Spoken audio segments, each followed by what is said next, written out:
सत्तर साहेब आज एक अत्यंत महत्त्वाचं कामगिरी तुम्ही मुस्लिम समाजासाठी केली आहे. अल्पसंख्याक आयुक्तालय स्थापन केले ते सुद्धा संभाजीनगर. मी खरं बोलतोय का संभाजीनगर हा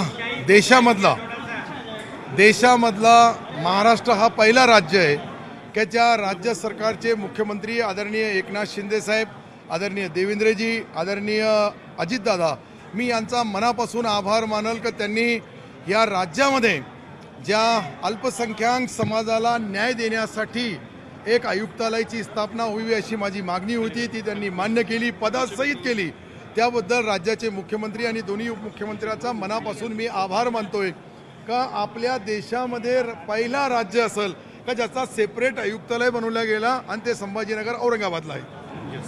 दुसरा महत्त्वाचा विषय आहे की अल्पसंख्याक हे जे आयुक्तालय आहे यामधून मुस्लिम बांधवांसाठी कुठल्या कुठल्या सोयी होणार आहेत, तिथे कुठली कुठली कामं होऊ शकतात त्याबद्दल सर. नाही, खरं म्हणजे आता आपली लेबर कॉलनीमध्ये आम्ही काही जागा मागलेली आहे. त्या जागेच्या माध्यमातून हा आयुक्तालय तयार होईल आणि आयुक्तालयाच्या अधिकारामध्ये असलेले जे 5 विभाग आहे त्यामधला महत्त्वाचा जो आयुक्तालय हा महाराष्ट्राचा कंट्रोलिंग सर्व जिल्ह्याचा तो संभाजीनगर औरंगाबादला राहील. त्यांच्या अंतर्गत मौलाना आझाद फायनान्स कॉर्पोरेशन राहील. या राज्याचा वक्फ बोर्ड त्या पूर्ण याच्यावर देखरेख करण्याचं काम, ते मस्जिदचे इनाम असेल, दर्गाचे इनाम असेल किंवा ज्या हेतूने त्यांनी ते दान केलेलं आहे तो हेतू साध्य व्हायला पाहिजे, ही त्याच्या पाठीमागची पार्श्वभूमी राहील. आणि विशेषतः आपल्या राज्यामधल्या मुलांना चांगल्या दर्जाचं शिक्षण मिळवण्यासाठी त्यांचे अर्ज हे 15 दिवसाच्या आत निकाली काढायला पाहिजे. ते लोनचे असतील, काही लोकांना कर्जासाठी व्यवहारासाठी कर्ज लागल. आम्ही एक घरकुलाची योजना नवीन एक प्रस्तावित केलेली आहे आणि ती योजना म्हणजे पंतप्रधान महोदयांच्या नावाने जो अनुदान 2.5 लाख आणि 5 लाख त्यांना कर्ज देण्यात येईल आणि त्या कर्जाचा व्याज आमचा हे डिपार्टमेंट भरल असा प्रस्ताव सन्माननीय मुख्यमंत्री उपमुख्यमंत्र्याकडे दिलेला आहे. त्या माध्यमातून ते अंतिम निर्णय घेतील आणि अंतिम निर्णय झाला का मला असं वाटतंय की ते या अधिवेशनामध्ये त्याची घोषणा होईल. आज आपण जे पाहतो अण्णासाहेब महामंडळ आहे त्या धर्तीवर आज अल्पसंख्याक समाजाच्या लोकांनाही कर्ज उपलब्ध करून त्याचा व्याज सरकार भरता येईल का, जसं अण्णासाहेब महामंडळमध्ये भरतात तसा मायनॉरिटी डिपार्टमेंट तो भरल, अशा पद्धतीची ही मागणी या अधिवेशनामध्ये अनेक लोकांकडे माझ्याकडून आलेली आहे आणि मी ते सरकारला देणार आहे. 1 रुपयात एक विम्याची योजना जी होती तुम्ही चांगली आणली होती, मात्र शेतकऱ्यांना काही ठिकाणी 50 रुपये 112 रुपये तर कमी कमी पैसे मिळत आहेत, शेतकरी नाराज आहे पुढे. नाही, तुम्ही हा महत्त्वाचा प्रश्न विचारलेला आहे. मी त्याची तुम्हाला जबाबदारीने सांगतो का कोणालाही सरकारच्या जीआरानुसार कमीत कमी 1 गुंठा 2 गुंठा बी असली तर 1000 रुपयापेक्षा कमी मिळणार नाही याची दक्षता सरकार घेते. 1 रुपया विमामध्ये कालच मुख्यमंत्री महोदयांनी कॅबिनेटमध्ये चिंता व्यक्त केली का कोणत्याही परिस्थितीमध्ये पीक विमा कंपन्यांच्या माध्यमातून तात्काळ त्याचे निर्णय घेताना प्रत्येक माणसानी जो विमा काढलेला आहे, मागणी केलेली आहे, त्याचा कोणता पीक आहे, किती नुकसान झालेलं आहे याची भरपाई देण्याचे आदेश मुख्यमंत्री उपमुख्यमंत्री दोनही होते. मी त्या खरीप हंगामाने त्या मीटिंगमध्ये असताना त्यांनी आदेश दिला. मला वाटतंय की आपण जे बोलले याला मी निश्चित तपासून घेईल आणि कदाचित असा होत असेल तर त्या विमा कंपन्याला माफ केल्या जाणार नाही. दुसरा महत्त्वाचा मुद्दा अँटेलिया बंगला जो आहे अंबानींचा, त्याची जी जागा आहे ते वक्फ बोर्डाची असल्याचा अहवाल जो आहे ते तहसीलदार नावाचे तुमचे जे ऑफिसर होते त्यांनी ते दिला होता, तर त्या संदर्भात काय आहे, कसा आपण नाही, मी एकदा तपासून बघतो, मला त्याच्याबद्दल पूर्ण माहिती नाही आहे.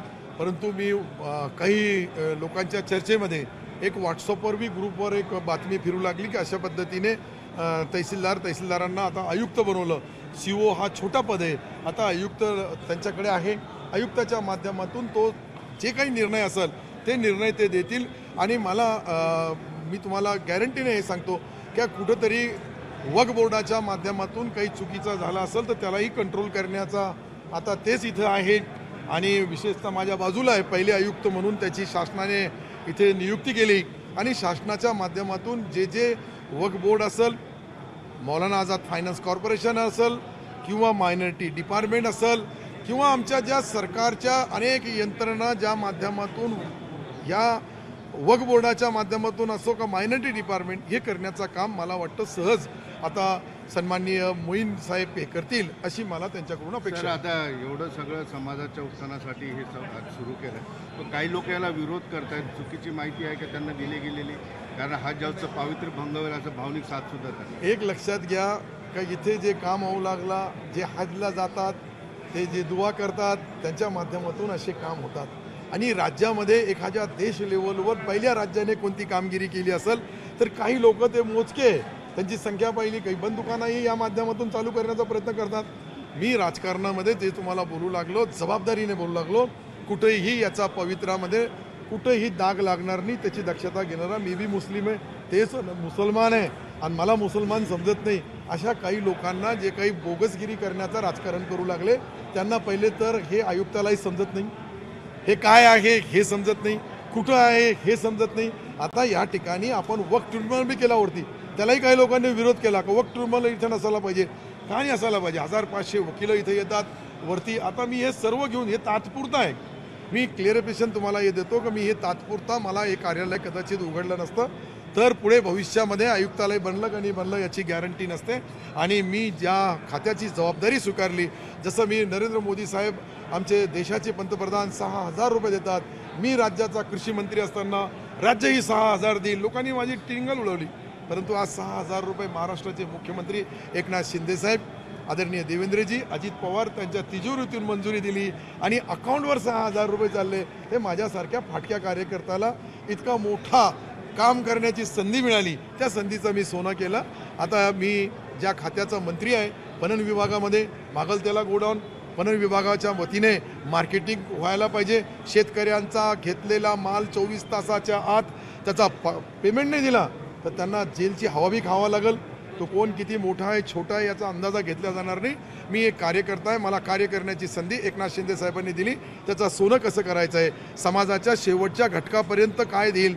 मी पहिलेच बोललो की मी ज्या सरकारमध्ये मंत्री आहे ते हिंदुत्ववादी सरकार आहे, परंतु मुसलमानाला आत्तापर्यंत जेव्हापासून मायनॉरिटी डिपार्टमेंट स्थापन झाला तेव्हापासून कधी इतकी मदत मिळाली नाही. इतकी मदत आम्हाला सरकारने केली.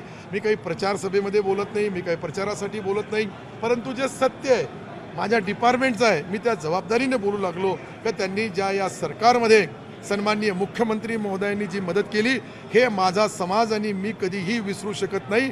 आणि हे सर्व करताना त्यांनाही अनेक लोक बोलतात, काही लोक आता त्याच्याबद्दलही आम्हाला बोलतात तुम्ही वक्फ बोर्डाला पैसे का दिले. आता वक्फ बोर्डाला पैसे देणं म्हणजे वक्फ बोर्ड हा सरकारचा एक पार्ट आहे, सरकारी ऑफिस आहे आणि फार पैसे देत नाही, -0 पैसे देतो आम्ही. परंतु काही 0 लोक त्याचंही आंदोलन करतात, त्यालाही काहीतरी बोलतात, तर मी त्याला काय करू शकत नाही. परंतु निश्चित आपण जे विचारलं त्याला मी प्रामाणिकपणाने हे उत्तर दिलं. जनांगेच्या बाबतीत चर्चेमध्ये औरंगजेब आणि शिवाजी हा पण मुद्दा चर्चेत आणला, तुम्ही रावसाहेब दानवेंवरती टीका सुद्धा केलेली. मी कोणाचं नाव घेतलं नाही, तुम्ही त्याला ऑपरेशन कुणाचं केलंय? तुम्ही त्याला जोडू लागले. मला वाटतं जरांगे पाटील साहेबांनी जे ऑपरेशन केलं त्याचा उल्लेख केला मी. जरांगे पाटील साहेब या महाराष्ट्रामध्ये एक आगळा वेगळा फॅक्टर आहे. त्यांनी मुस्लिम समाजाच्या बद्दल रिझर्वेशनाचे जे जे त्यांचे प्रूफ सापडले त्यांनाही द्यावं असं बोललो मी. त्यांचं स्वागत केलं आणि मी त्यांचं स्वागत करताना कुठेही याच्यामध्ये राजकारण नाही आहे, कुठेही मी याच्यामध्ये किंतु परंतु ठेवत नाही. जे आहे त्याचा सत्कार करायला पाहिजे. जनांगे सिल्लोडला पाकिस्तानात नाही म्हटलेलं नाही, जरांगे साहेब नाही म्हणले, परंतु कोणतरी बोललं तर त्याचंच ऑपरेशन केलंय तुम्ही, त्यांचंच ऑपरेशन केलंय. मी काय केलं कोणाला सांगितलं नाही. मी पहिलेच बोललो की मी छोटा कलाकार आहे, साधा माणूस, कार्यकर्ता, मोठे काम नाही करू शकत. परंतु जरांगे पाटील साहेब आणि मी ज्या राजकारणामध्ये आहे त्यांनी आता सांगितलं की तेही आता आम्ही कधी त्यांचं काम नाही केलं तर आमच्या विरुद्ध उभं राहणार आहे, तर आम्हाला त्यांचंही स्वागतच करावं लागेल. शेवटी लोकशाहीमध्ये जे जे लढतात त्या लोकांना बाबासाहेबांनी एक अधिकार दिलेला आहे की ज्याचा नाम महाराष्ट्र राज्यामध्ये आहे तो राज्याची निवडणूक लढतो, देशामध्ये नाव आहे, लोकसभा लढू शकतो, जिल्ह्यामध्ये नाव आहे, जिल्हा परिषद, नगरपालिका हद्दीमध्ये नगरसेवक. आणि बाबासाहेबाचा मी एक छोटासा अनुयायी तुम्ही असाल, पण मी कार्यकर्ता जरूर आहे. तुम्ही जरांगेंचे आभार मानले, जरांगेंचे आभार टोपी किती मानले. चांगली दिसते आता. टोपी कधी हे काढणार? सोलापूर, या टोपी कधी काढणार? सोलापूर टोपीचं आता celebration ही टोपी मला सोलापूरचे लोक, अनेक लोकांनी अनेक त्या ठिकाणी माझ्याबद्दल राज्यामधले प्रमुख लोकांना मी बोलवलं होतं, ते प्रमुख लोक आले आणि टोपीचा लोकसभा संपली, आता विधानसभा संपणार आहे.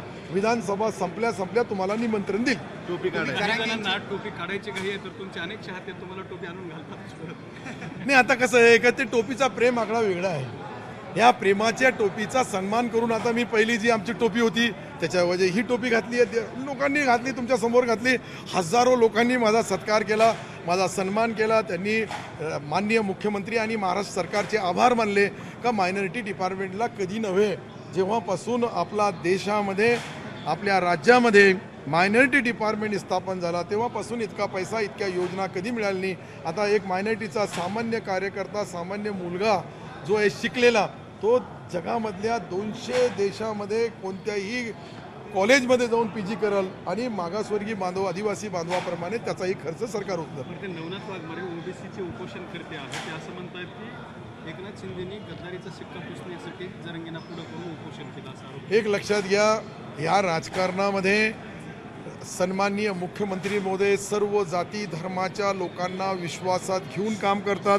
मी मुसलमान असून आम्हाला न्याय देतात, तर बाकी दुसऱ्या समाजाला न्याय देण्यामध्ये ते कुठेही कमी पडत नाही. आणि याचा तुम्हाला काही दिवसानंतर ज्यावेळेस विधानसभेच्या निवडणुका होतील त्यावेळेस एकनाथ शिंदे साहेबासोबत सर्व जाती धर्माचे लोक राहतील याची गॅरंटी मी देतो. बाकीचे लोक काही राजकारण करत असेल, पण तो जे शेतकऱ्याचा मुलगा म्हणून ज्या पद्धतीने मुख्यमंत्री महोदय काम करतात, मला वाटतं का त्याला कॉन्ट्रिसी करण्यासाठी काही लोक छोटे मोठे बी त्यांना विरोध करतात. नाही करायला पाहिजे. जो माणूस काम करतोय त्याचा सन्मान करायला पाहिजे, ज्यांनी केलं त्याचा कौतुक बी करायला पाहिजे. अशा पद्धतीने मला जेव्हापर्यंत समजतं मी तुम्हाला बोलू लागलो, परंतु मला असं वाटतंय की या एकनाथ शिंदे साहेबाच्या सरकारने मोठ्या प्रमाणावर मायनॉरिटी समाजाला न्याय देण्याचं काम केलं. जरांगेंचे आभार मानले आणि त्यानंतर तुम्ही सुद्धा मुस्लिम आरक्षणाचा मुद्दा जो आहे तो ज्वलंत होताना पाहिलाय. तुम्हालाही वाटतं का सगळ्या सोयऱ्यांना मिळावं आणि सरसकट मिळावं तुम्हालाही?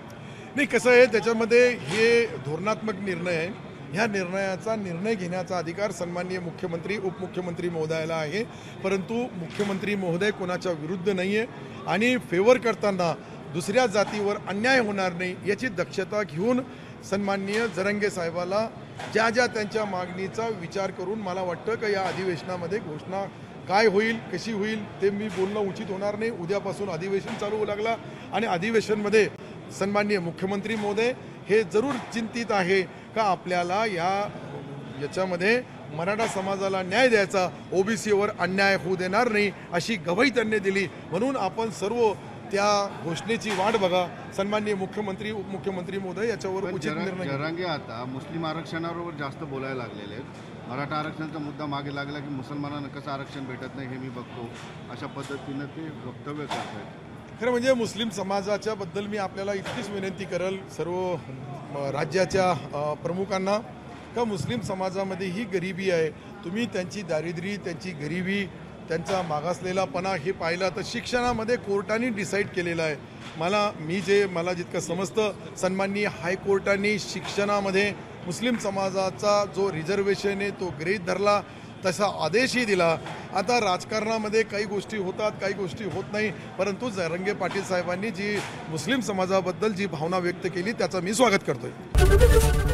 ABP माझा, उघडा डोळे बघा नीट.